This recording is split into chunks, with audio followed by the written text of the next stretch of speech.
Good morning students. हम पढ़ रहे थे कबीरदास पदावली। इसमें 2 हो चुके थे, तीसरे से पढ़ना है। तो आप ध्यान से देखिएगा अच्छे से और अपनी बुक खोल लीजिए। अब हम पढ़ते हैं। देखिए इसमें बताया गया है कि पंडित बाद बदनते झूठा, राम कहे दुनिया गति पावै, खांड कहे मुख मीठा। पावक कहाँ पाव दे दाज है, जल कही तृषा बुझाई। और भोजन कहा भूस जय भाजय, तो सब कोई तिर जाई। नर के साथ सुआ हरि बोले, हरि प्रताप न जाने। और जो कबहूँ उड़ जाय जंगल में, बहुर न सुरते आड़े। साची प्रीत विषय मायासु, हरि भगतनी सुहासी। और कहे कबीर प्रेम नहीं उपजो, बंध्यो जमपुरी जासी। अब देखिए इसमें बताया क्या गया है, कबीरदास जी ने क्या कहा है या क्या कहना चाहा है कि पंडित वाद बदनते झूठा। अर्थात कबीरदास जी कहते हैं कि मेरे विचार से पंडित लोग जो होते हैं, अर्थात मेरे विचार से पंडित लोग जो होते हैं वह जिस सिद्धांत की बात करते हैं। देखिए पंडित बाद बदनते झूठा, अर्थात पंडित जो होते हैं जिस सिद्धांत, मेरे विचार से पंडित जो होते हैं, जो लोग शास्त्र वचन को प्रमाण मानते हैं, वह क्या होता है मिथ्या। अर्थात अगर जो पंडित होते हैं वो जिस शास्त्र को प्रमाण मानते हैं वह क्या होता है मिथ्या होता है, अर्थात वह झूठा होता है। किसने कहा? कबीरदास जी ने कहा।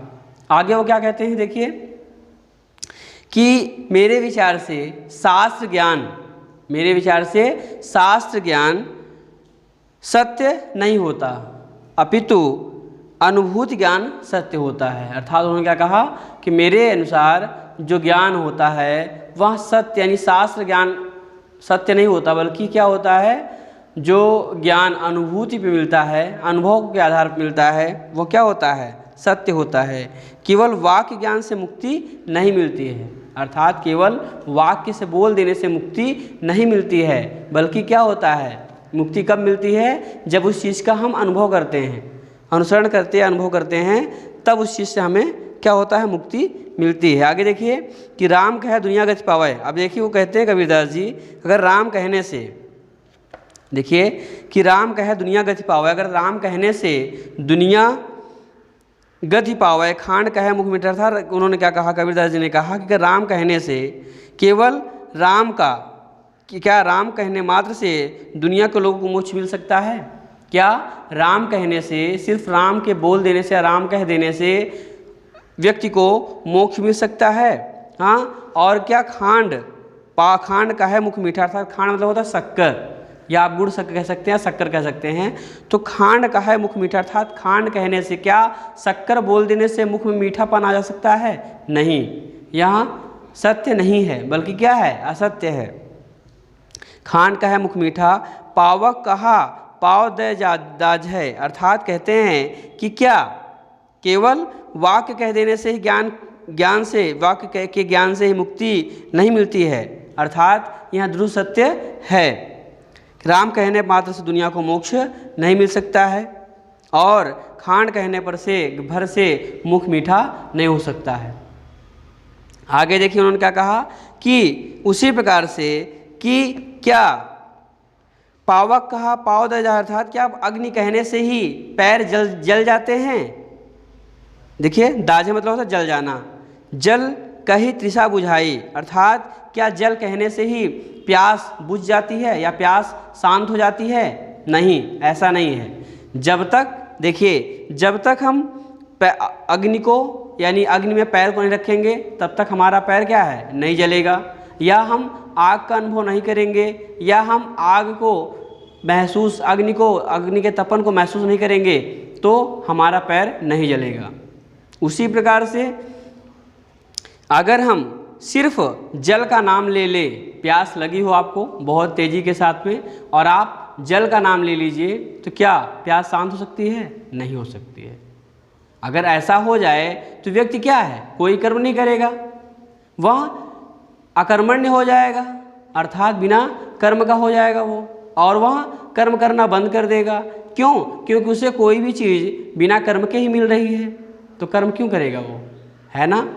उसीलिए कहा गया कि भोजन कहा भूस जय भाजय, अर्थात अगर भोजन कहने से ही भूस मतलब भूख शांत हो जाए, अगर भोजन सिर्फ का भोजन का नाम लेने से ही भूख शांत हो जाए तो सब कोई तिर जाए, अर्थात अगर ऐसा कहने से ही सब भोजन यानी भोजन का नाम लेने से ही भूख शांत हो जाए तो क्या हो, सब तिर जाएं, अर्थात सब इस संसार में क्या है, मोक्ष को प्राप्त कर लें।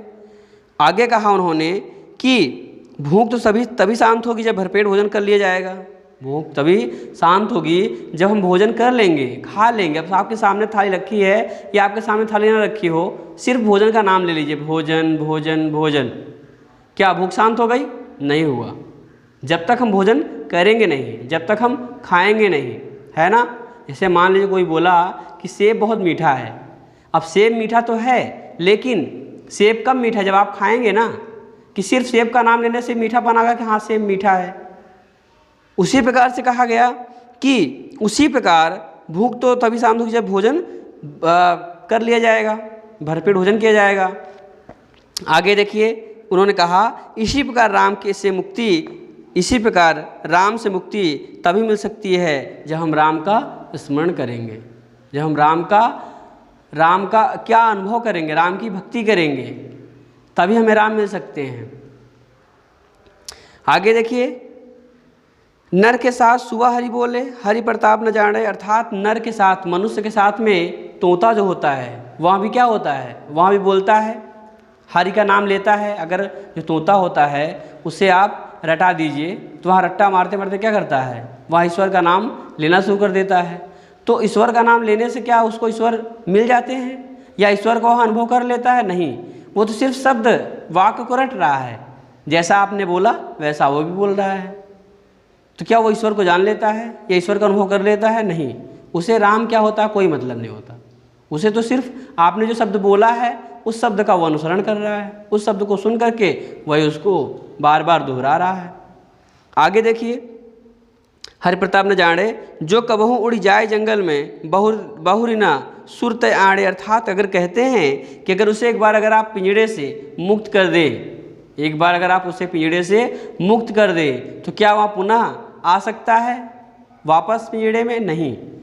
और क्या वहाँ ईश्वर का नाम फिर भी लेगा? नहीं। अगर आप उसे एक बार जंगल में छोड़ देंगे तो वहाँ ईश्वर का नाम नहीं लेगा, वहाँ राम के नाम का स्मरण भी नहीं करेगा और पुनः वापस नहीं आएगा। तो आगे देखिए वही कहा गया, कबीरदास जी ने कहा कि उसी प्रकार से कबीरदास जी कहते हैं कि अगी पिंजड़े का तोता आदमी के साथ राम राम कहता है किंतु वह राम के प्रताप को नहीं जानता, राम शब्द के अर्थ को नहीं जानता। अगर उसे अनुभूति अगर उसकी हो, इसलिए वह तोता जंगल मुड़ जाने पर कभी भी राम का नाम नहीं लेता है। और आगे देखिए जिस प्रकार से विषय वासनाओं में, अर्थात आगे कहा गया कि उसी प्रकार से कि कबीरदास जी कहते हैं कि जो व्यक्ति साची प्रीति विषय मायासु, अर्थात कहते हैं कि सच्ची प्रीति ही सत्य होती है, अर्थात ईश्वर से प्रेम करना परमात्मा से प्रेम करना ही क्या होता है, सत्य होता है। बाकी क्या होता है, विषय वासना होती है। और जिस व्यक्ति के अंदर विषय वासना होती है, अर्थात जिसके अंदर सांसारिक सुख प्राप्त करने की इच्छा होती है, सांसारिक आनंद प्राप्त करने की इच्छा होती है, वह व्यक्ति क्या करता है, वह ईश्वर को प्राप्त नहीं कर पाता है। और वह क्या करता है, वो विषय वासनाओं में लिप्त होकर के माया रूपी विष का पान करता है और हर भक्तिन सुहासी, अर्थात हर यानी ईश्वर के भक्तों पर क्या करता है, हंसता है, उनका मजाक उड़ाता है। अरे ये तो झूठ मूठ का रट रहा है, ईश्वर का स्मरण कर रहा है, भगवान को याद कर रहा है। अगर वह व्यक्ति जो विषय वासनाओं में लिप्त है, जो सिर्फ माया के बंधन में पड़ा हुआ है, जो सिर्फ माया रूपी विष का पान कर रहा है, ईश्वर का स्मरण नहीं करता है, ईश्वर को याद नहीं करता है, वह क्या करता है, वहाँ मिथ्या स्वरूप होता है, अर्थात वहाँ उसका जीवन जो होता है वहाँ बहुत जल्दी नष्ट होता है। और हर भक्ति सुहासी कहे कबीर प्रेम नहीं उपजो बंधो जमपुरी जांसी, अर्थात कबीरदास जी कहते हैं ऐसे व्यक्ति के मन में कभी प्रेम उत्पन्न नहीं होता है। जो ईश्वर के प्रति अर्थात ईश्वर या ईश्वर के भक्तों के प्रति उनके मन में प्रेम नहीं होता है, ऐसे व्यक्ति क्या होते हैं, जमपुरी यमलोक में बंधे होते हैं और उन्हें ताड़ना दी जाती है, उन्हें कष्ट दिया जाता है, उनको उस जो उन्होंने संसार में किया है, धरती पर किया है पाप, उसका उन्हें प्रायश्चित करना पड़ता है, उनको भोगना पड़ता है, उसको भोगना पड़ता है, तभी उन्हें मुक्ति मिलती है। अर्थात वहाँ क्या होते हैं, यमलोक में बंधे होते हैं। ये कबीरदास जी ने कहा। आगे देखिए दूसरे में, हम न मरे मरिहे संसारा, हमको मिलिया जीवन हारा, अब न मरो मरने मन माना, तेई मुई जिन राम न जाना, साकत मरे संत जन जीवे, भय भय राम रसायन पीवे। हरि मरी हैं तो हमहु मरी हैं, हरि न मरे हम काहे को मरी हैं, कहे कबीर मन मन ही मिलावा, अमर भय सुख सागर पावा। अब देखिए इसमें क्या कहा कबीरदास जी ने कि हम ना मरी हैं संसारा, अर्थात कि कबीरदास जी कहते हैं कि हम क्यों मरेंगे। देखिए कि जिसे परमात्मा कृपा प्राप्त हो जाए या जिससे ईश्वर में लौ लगी हो, वह क्या होता है, ईश्वर की भक्ति सिर्फ मन से नहीं कर पाता, बल्कि क्या होता है, सिर्फ वह वाक्यों से करता है। ऐसे व्यक्ति को कभी भी ईश्वर प्राप्त नहीं हो सकता है। देखिए आगे उन्होंने क्या कहा कि हम ना मरी हैं संसारा, अर्थात कि हम क्यों मरेंगे, हम नहीं मरेंगे बल्कि यह संसार नष्ट होगा। क्यों? क्योंकि मुझे उस परमात्मा, मैं तो उस परमात्मा का अंश हूँ, मैं उस परमात्मा में मिल चुका हूँ, मुझे उस परमात्मा की सत्यता पता हो गई है, अर्थात मैं मरूंगा नहीं, मैं तो अमर हो चुका हूँ। क्योंकि जो ईश्वर को प्राप्त कर लेता है वह जन्म मरण के बंधन से मुक्त हो जाता है और वह हमेशा हमेशा के लिए ईश्वर में, परमात्मा में विलीन हो जाता है। आगे कहते हैं कि हमको मिला जीवन हर, अर्थात हमको कौन मिल गया है, जीवन हर अर्थात जीवित रखने वाला, वह ईश्वर जो संसार को जीवित रखता है वो हमें मिल गया है। अब हमें मरने से डर नहीं लगता, क्योंकि अब मैं मरूंगा नहीं, मुझे मृत्यु नहीं मिलेगी। आगे देखिए, अब न मरो मरने मन माना, अर्थात अब मेरा मरने का मन नहीं है। देखिए यहाँ पर कबीरदास जी कहते हैं भक्त के माध्यम से, जीवात्मा के माध्यम से, कि मेरा मरने का मन नहीं है। ते मुझे जिन राम न जाना, अर्थात वही मरता है जो राम के नाम को नहीं जानता, जो राम के नाम का स्मरण नहीं करता है वही मरता है, और जो राम को जान लेता है, जो परमात्मा को जान लेता है, वहाँ कभी मरता नहीं है। साकत मरे संत जन जीव, था साकत मतलब होता है वह व्यक्ति जो साक्त, जो शक्ति में आसीन रहता था, जो साक्त रहता, बंधा रहता, अर्थात किसी अपनी इच्छा के अनुसार ईश्वर की भक्ति करता है, वहाँ साक्त होता है। तो साक्त मर सकता है एक बार, लेकिन संत जन अर्थात जो सज्जन पुरुष होते हैं, जो संत पुरुष होते हैं, वहाँ कभी मरते नहीं हैं। क्यों? क्योंकि जो संत होते हैं वह परमात्मा की भक्ति निस्वार्थ भाव से करते हैं, क्योंकि वह वैरागी हो जाते हैं, वह सांसारिक सुख को त्याग देते हैं, घर परिवार माता पिता सभी संबंधियों को त्याग देते हैं और वह वैराग्य को प्राप्त कर लेते हैं। वह ईश्वर की भक्ति सिर्फ और सिर्फ मोक्ष की प्राप्ति के लिए करते हैं, अपने जीवन को सफल बनाकर के, अर्थात वहाँ अच्छे से उनको मोक्ष मिल जाए और वह सांसारिक सुख के बंधन से मुक्त हो जाएं, जन्म मरण के बंधन से मुक्त हो जाएं, सिर्फ इसलिए भक्ति करते हैं ईश्वर की। वहाँ संसार में कुछ और पाने की इच्छा रखते हैं। हम कभी मंदिर जाते हैं, मस्जिद जाते हैं, गुरुद्वारे जाते हैं, तो क्या करते हैं वहाँ पर जा कर के हम ईश्वर का नाम लेते हैं, लेकिन इच्छा लेकर जाते हैं। अगर हम निस्वार्थ भाव से जाएं, बिना इच्छा के भाव से जाएं कि हमारी कोई इच्छा ना हो, क्यों? क्योंकि अगर हम ये भी कहते हैं ना ईश्वर होता है, परमात्मा होता है, तो वह हमारे मन की बात को जान लेता है। तो जो हमारे मन में है वो जब ईश्वर वह जानता है तो हमें कहने की आवश्यकता क्या है? हमें ईश्वर से क्यों कहना कि ईश्वर हमें ये चीज़ दे दो, ईश्वर हमें ये चीज़ दे दो? क्यों? क्योंकि ईश्वर तो सब कुछ जानता है, वह तो परमात्मा है, अर्थात आपके मन की बातों को जान लेता है। तो ईश्वर के सामने हम अरदास क्यों लगाएं? सिर्फ आप ईश्वर का स्मरण करिए, है ना, और उसे अगर मांगना हो तो आप संसार के सुख को मांगे, उसके साथ साथ अपने भी सुख को मांगे। लेकिन आप सिर्फ और सिर्फ अपनी भक्ति की, सिर्फ अपने लिए आप याचना करते हैं, तो ईश्वर भी जानता है ना, उसके तो सभी संतान हैं, तो देखिए कहा कि साक्त मरे संत जन जीवे भरी राम रसायन पियो, अर्थात कि साक्त मर सकता है लेकिन संत जन नहीं मर सकते हैं। संत जन क्या कहते हैं, वो तो सिर्फ और सिर्फ राम रसायन, राम रूपी रस, राम रस रूपी आनंद का पान करते हैं, और वहाँ राम रस रूपी आनंद यानी राम के रस को भर भर कर क्या करते हैं, पीते रहते हैं। इतना वो मग्न हो जाते हैं कि वहाँ सिर्फ और सिर्फ ईश्वर की भक्ति करते हैं और कुछ नहीं करते हैं। वो ईश्वर की भक्ति में अपने पूरे जीवन को व्यतीत कर देते हैं। आगे देखिए, हरि मरी है तो हमहु मरी हैं, हरि ना मरे हम काहे को मरे। यहाँ पर भी कबीरदास जी कहते हैं कि अगर हरि मरे, ईश्वर अगर मर सकता है तो मैं भी मरूंगा, क्योंकि मैं तो जीवात्मा हूँ, मैं उस ईश्वर में मिल चुका हूँ, अर्थात जो ईश्वर है मैं उसको जान चुका हूँ, मैं उसी का अंश हूँ। अर्थात वो मरेगा तो ही मैं मर सकता हूँ, वो नहीं मरेगा तो मैं नहीं मर सकता। तो हरि मरी है तो हमहु मरी हैं, हरि न मरी है हम काहे को मरी हैं। अर्थात अगर ईश्वर सत्य है, ईश्वर अजर और अमर है, ईश्वर कभी मरता नहीं है, ईश्वर कभी बूढ़ा नहीं होता है, तो मैं भी मरूंगा नहीं, क्योंकि मैं भी उस ईश्वर का अंश हूँ, मैं भी उस परमात्मा का ही अंश तो जीवात्मा हूँ। तो कहा उन्होंने, हरि मरी हैं तो हमहु मरी हैं, हरि न मरी है तो हम काहे को मरी हैं। कहे कबीर मन ही मिलावा, अमर वह सुख सागर पावा। अर्थात कबीरदास जी कहते हैं कि मैंने अपने मन को ईश्वर के मन से, अर्थात जीवात्मा अपने प्रियतम परमात्मा के मन से अपने आप को मिला दिया है। अब वो कहता है, कबीरदास जी कहते हैं कि मैंने अपने मन को अपने ईश्वर, अपने परमात्मा के मन से मिला दिया है, अब मैं अमर हो गया हूँ, और अमर होने के बाद मैंने सुख रूपी सागर को प्राप्त कर लिया है। जो सुख रूपी सागर है मैंने उसे प्राप्त कर लिया है।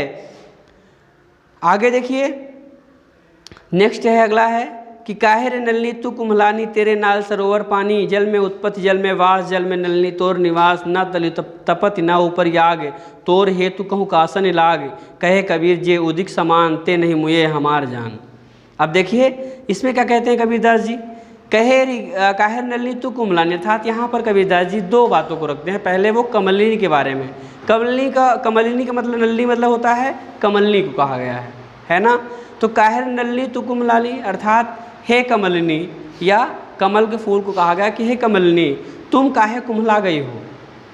काहे नलनी तू कुम्हलानी, तेरे ही नाल सरोवर पानी, अर्थात तुम्हारे ही नाल यानी तुम्हारे ही नाल में, तुम्हारे नीचे क्या है, पानी भरा हुआ, अर्थात तुम सरोवर में खुद उत्पन्न होने वाली हो।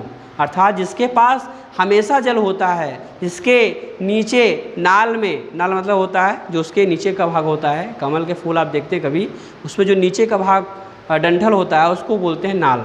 तो क्या कहा गया कि काहे नलनी तू कुम्हलानी, तेरे नाल सरोवर पानी, अर्थात कि हे कमलिनी तुम क्यों कुम्हला गई हो, तुम क्यों मुरझा गई हो। तेरे नाल अर्थात तुम्हारा जन्म ही सरोवर में हुआ है, तुम उत्पन्न ही सरोवर में हुई हो। पानी, सरोवर पानी, जल में उत्पन्न जल में वास, अर्थात जल में उत्पन्न होती हो और जल में ही तुम्हारा वास होता है, जल में ही तुम रहती हो हमेशा। जल में नलनी तोर निवास, अर्थात हे कमलिनी तुम्हारा निवास स्थान भी कहाँ है, जल में है। जल में तुम उत्पन्न हुई, जल में तुम रहती हो और जल में ही तुम्हारा निज निवास स्थान है। जैसे व्यक्ति होता है घर में रहता है, लेकिन वो वास करता कहाँ है, जहाँ पे वो कार्य करता है ना।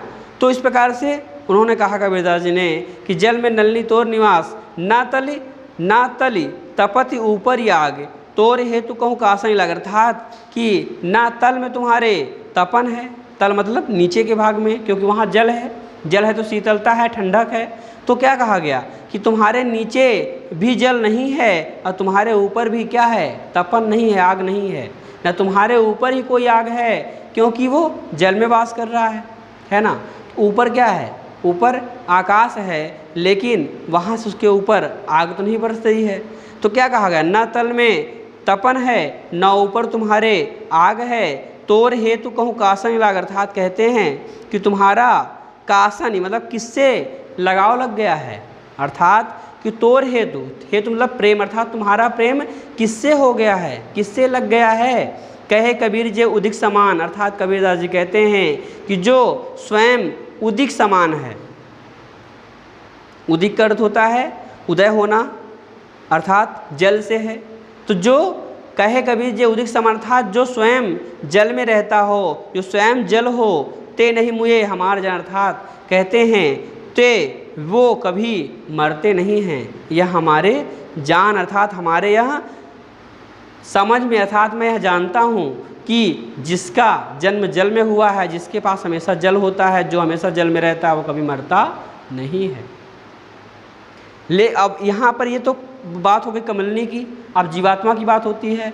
तो वही यहीं पर कमलनी जहाँ पे वहीं पे जीवात्मा को रख करके वो कहते हैं कबीरदास जी कि हे जीवात्मा तुम काहे मुरझाए हुई हो, तुम्हारा जन्म ही ईश्वर से हुआ है, परमात्मा से हुआ है, तुम हमेशा परमात्मा के पास रहती हो, तुम्हारा निवास स्थान भी परमात्मा के पास है, तो तुम फिर क्यों कुमलाई हो, क्यों मुरझाई हुई हो, क्यों तुम्हारे जीवन में कोई कष्ट सांसारिक कष्ट है, तो तुम ईश्वर को प्राप्त कर चुकी हो, अब ईश्वर को पा ली हो, सांसारिक कष्टों को भूल चुकी हो, तो तुम्हारे पास कष्ट क्या है, सांसारिक कष्ट तो समाप्त हो चुका, जन्म मरण का बंधन समाप्त हो गया, तो तुम्हें कष्ट किस प्रकार का हेतु अर्थात तुम्हारा प्रेम किससे हो गया है, तुम किसके लिए चिंतित हो और क्यों मुरझाई हुई हो। कबीरदास जी कहते हैं अगर जो ईश्वर को प्राप्त कर लेता है, परमात्मा को पा लेता है, वह कभी भी क्या करता है, वह कभी भी परेशान नहीं होता, कभी भी वहाँ चिंतित नहीं होता, कभी भी वहाँ मुरझाता नहीं है। इसलिए